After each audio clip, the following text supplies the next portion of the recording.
Sir मैं सिर्फ सरफराज की नहीं जरूरी बात कर रहा हूँ। Sarfaraz is a brilliant very talented cricketer, very talented.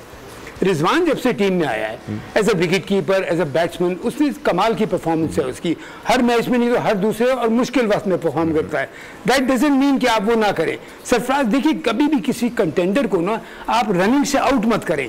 वो जब मेंटली लूज कर जाता है गेम को तो फिजिकली भी लूज कर जाता है।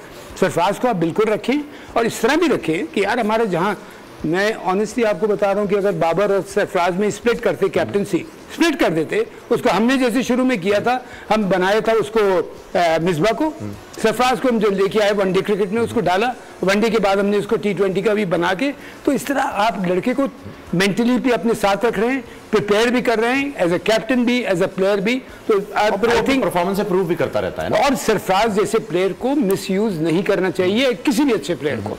बिल्कुल ऐसा ही है। सब्सक्राइब करें और बेल दबाएं ताकि कोई खबर रह न जाए।